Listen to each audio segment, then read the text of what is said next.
fille qui a accouché 3 jours avant son opération. Enfin, voilà, donc on a quand même été grands-parents, il y a des belles choses quand même. Ouais, c'est sûr. Voilà, donc, J'étais à la maternité avant d'aller au bloc le 7 novembre, juste 24 heures avant.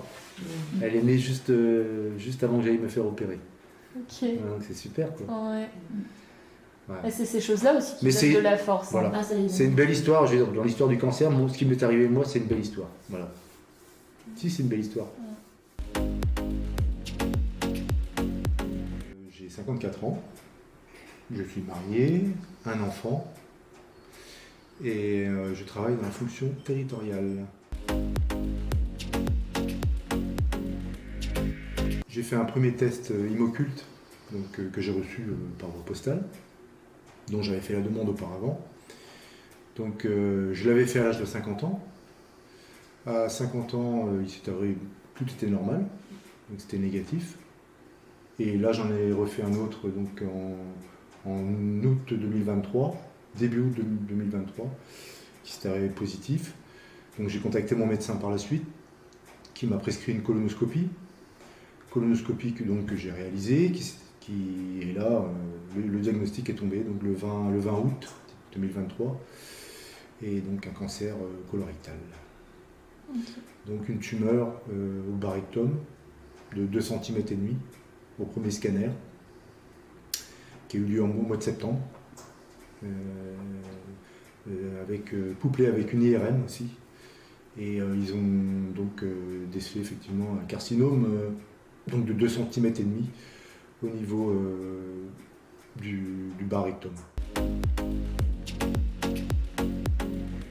Donc au premier scanner, ne présentait aucune métastase, aucun développement périphérique de la tumeur, donc plutôt des bonnes nouvelles. Donc on a tout l'intérêt donc de faire les tests en temps et en heure, et puisque effectivement on est arrivé à un stade de la tumeur, une tumeur quand même assez grosse, d'après les médecins, ils m'ont dit que 2,5 cm c'était quand même une tumeur relativement importante, mais peu non ramifiée et non métastasée surtout. Voilà. Donc par la suite m'a été prescrit donc, un protocole de chirurgie, voilà, que j'ai accepté. Donc au mois de novembre j'ai été opéré. Le 7 novembre j'ai subi donc, une ablation du rectum sans stomie. C'est-à-dire qu'ils ont décidé de m'opérer sans réaliser la stomie dans un premier temps. Et ils voulaient voir si éventuellement, parce que je sais que dans certains cas, ils le font comme ça. Bon. 3 jours après, donc, j'ai fait de la fièvre, un début de péritonite. Donc ils m'ont opéré le 10 novembre et ils m'ont stomisé en urgence. Donc, alors, ça veut dire on va isoler le bas du côlon. Okay. Hein, on va pratiquer donc une section du côlon, dans la partie haute, dans l'ilio, c'est la partie haute du côlon, et on va donc permettre l'excrétion via une poche au niveau de l'ilio. Ça s'appelle une iliostomie. Voilà. Okay. Donc ça se passe très bien. C'est pas. Bon, le problème c'est que là il a fallu le faire dans l'urgence, dans mon cas. Bon. Voilà, ils ont essayé de le faire sans stomie, ça n'a pas fonctionné. C'est un petit peu, on va dire, l'anomalie de mon parcours, mais c'est des choses qui arrivent. Voilà. On m'a expliqué, c'est pas une erreur en soi. Voilà. Non, absolument pas. Non. Donc du coup, là, ça fait maintenant un peu plus de 3 mois que je suis stomisé. Il est prévu 4 mois de stomie. Donc je vais être déstomisé normalement à l'issue du contrôle de continuité qui va avoir lieu le 26 via un scanner. Et donc à l'issue de ce scanner, j'aurai donc un rendez-vous avec le chirurgien qui m'a opéré. On aura donc un diagnostic à ce moment-là et sans doute une remise en continuité courant mars. Donc okay. On enlève la stomie, on rabouche l'intestin qui a été sectionnés, on les rabouche. Ils font ce qu'on appelle une anastomose, c'est une soudure de l'intestin. Et donc on repart en continuité comme une situation normale, voilà, comme tout le monde. Okay. Voilà. Ah bon, après, il y a une phase de rééducation. Déjà, quand j'ai su que j'étais non métastasé, je savais que de toute façon, là maintenant, suite à la première opération, ils ont réalisé d'autres examens sur les prélèvements qu'ils ont faits. Donc ils ont prélevé aussi la chaîne ganglionnaire autour du rectum, etc. Et ils ont vu que rien n'était touché au niveau en périphérie vraiment du rectum, il n'y avait rien de... Il n'y avait plus rien de cancéreux. Donc je ne suis plus concerné, on va dire, par le cancer en soi.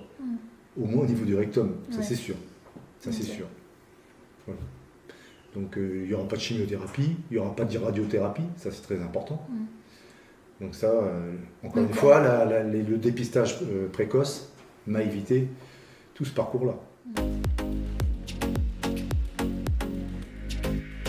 Ben, moi, dès que j'ai appris mon diagnostic, j'ai rencontré Catherine, qui m'a beaucoup aidé.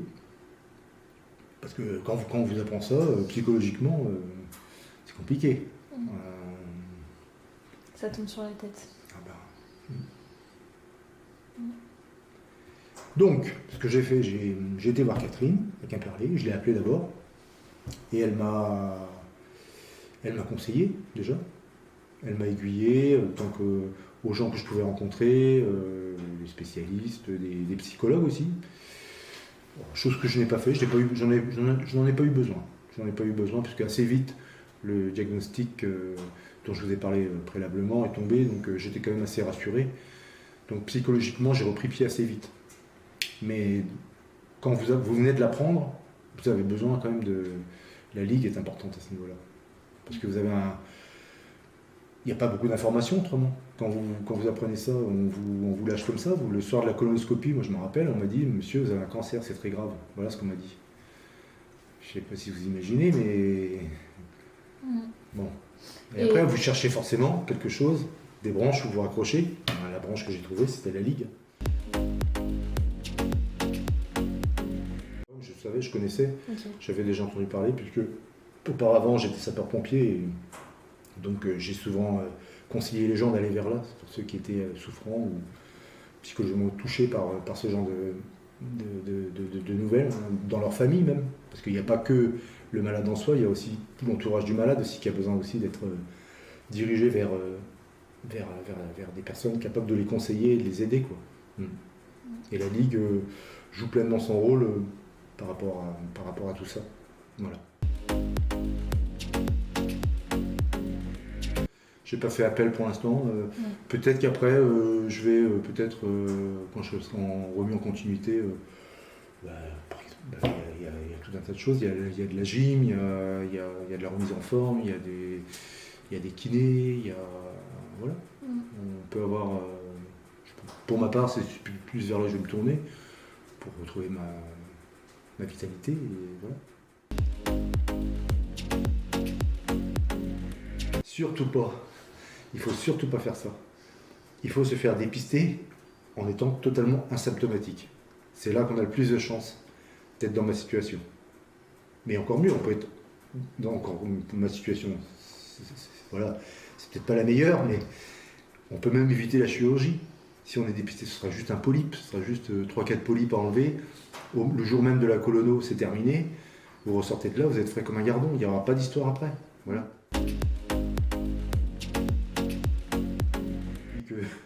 Depuis qu'il m'est arrivé cette histoire-là, j'en ai parlé beaucoup au travail, etc. Ouais, dans mon entourage, mes amis. Et beaucoup de mes amis se sont fait dépister. Voilà. Donc ça sert quand même à quelque chose aussi. Et d'en parler autour de soi, encore une fois. Il ne faut pas rester comme beaucoup dans leur bulle avec leur maladie. Il faut en parler. Ça permet d'informer les autres et de sensibiliser les autres aussi. Donc il faut en parler. Voilà. Je pense que oui, en plus, il y a quand même très peu de cas par rapport à sur la masse de la population. Oui, on est à 4%. Oui.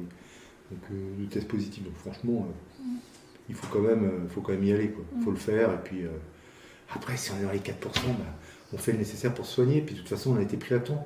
Si on est positif, asymptomatique, avec un test occulte, on a 100% de chance quasiment de s'en sortir, quoi. Il faut que les gens aient ça à l'esprit, quoi. Voilà. C'est tout. Et puis après, on fait les soins et puis et on s'en sort très bien. Je leur disais, allez-y. Je leur disais, allez-y sans hésitation parce que c'est le seul moyen que vous avez de vous faire soigner dans les temps par rapport à ce type de pathologie. Que ce soit pour tous les cancers, si on a la possibilité de se faire dépister par quelque moyen que ce soit, il faut y aller. Voilà. Parce que voilà. Si on ne le fait pas, voilà. On connaît les risques et c'est dommage, la vie est quand même belle et elle vaut d'être vécue. Voilà.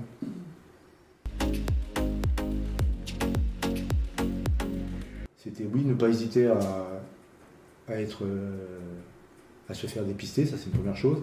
Et si on est diagnostiqué d'un cancer, ne pas hésiter à en parler autour de soi, ne pas s'enfermer sur soi-même. Il faut en parler aux autres. Parce que si vous n'en parlez pas, c'est pire. Le cancer, il prend plus d'ampleur. Parce qu'on n'a pas la force de lutter tout seul contre ça.